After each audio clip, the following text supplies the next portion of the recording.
In December of 2022, an FBI cybercrimes investigator sat in a dimly lit interrogation room across from a mother named Kendra Licari. For nearly a year, Kendra's teenage daughter had been hunted by an anonymous online stalker. This unseen harasser was relentless, driving the young girl to the edge of a psychological breakdown. Through it all, Kendra played the role of the protective parent. She spent hundreds of hours crying with her daughter, holding her hand, and claiming to work alongside federal agents to track the culprit down. The unique terror of a digital ghost is that it inflicts massive psychological damage without leaving a single physical footprint at the scene. But as the investigator slid a thick folder of forensic data across the table, the dynamic in the room shifted. He wasn't asking Kendra for her help anymore. He looked her dead in the eye and asked a question that would shatter their community. Why did you do it? The FBI finally identified the stalker. The monster the young girl was running from was her own mother. To understand how she built an invisible digital prison for her own child, we have to look inside the cyber forensics of the case. We are going to trace the exact microscopic data packet that shattered her year-long deception. For months, Kendra evaded local police by ensuring her harassment had absolutely no physical footprint. Kendra utilized a virtual private network, or VPN, to disguise her text messages. The software locks the message inside an encrypted tunnel, stripping her real location. It emerges with a randomized IP address, making the texts appear from random locations around the globe. This caused massive frustration during the early stages of the FBI investigation. Digital requests repeatedly hit dead ends at these international proxy servers. While a VPN provides a powerful digital disguise, it relies entirely on the software seamlessly maintaining the connection. If that software fails, the disguise vanishes. A split-second software anomaly occurred in the middle of a transmission, providing the first crack in her defense. For an instant, the VPN tunnel fractured, dropping the connection and failing to encrypt a tiny fragment of outgoing data. A single packet slipped out into the open. Instead of the masked IP, this packet transmitted the true local IP address of the sender. The FBI cyber unit intercepted this unmasked packet. After months of chasing international ghosts, they finally had a clean lead. Hundreds of hours of sociopathic behavior were unraveled by a software glitch lasting mere milliseconds. The investigation quickly moved from cyberspace back to the physical world. The FBI took that raw local IP address and subpoenaed the internet service provider for their user logs. Those ISP logs matched the exact timestamp of the unmasked packet directly to a specific residential Wi-Fi router. The physical address attached to that router was Kendra Licari's own home. The final forensic step was isolating the unique MAC address, the hardware identification number, found within the data packet. It matched Kendra's personal cell phone perfectly. Agents confiscated her devices, cementing the digital theory into undeniable physical reality. Digital forensics strips away the anonymity of the internet. It transforms invisible network traffic into hard, physical proof of guilt.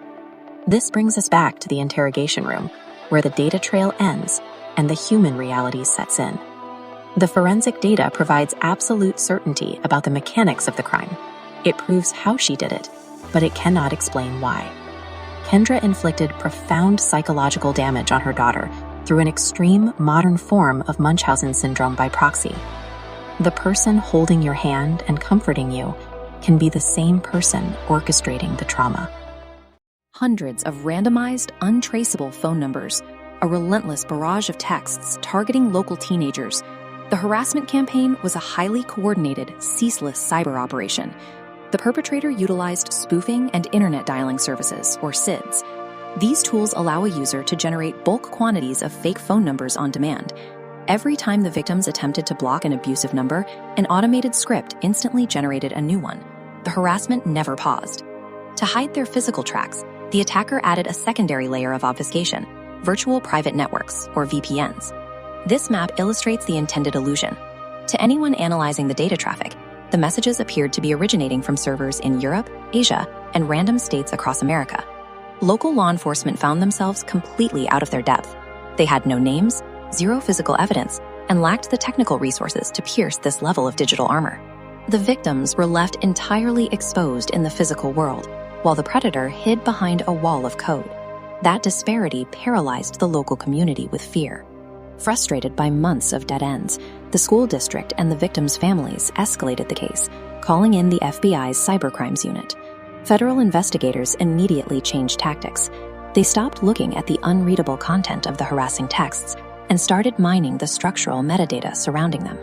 This diagram demonstrates a core operational vulnerability of cloaking software. A VPN successfully hides a user's identity from the destination website, but it cannot hide the initial connection timestamp from the user's local internet service provider. Regardless of the encryption strength, data requires physical infrastructure to move.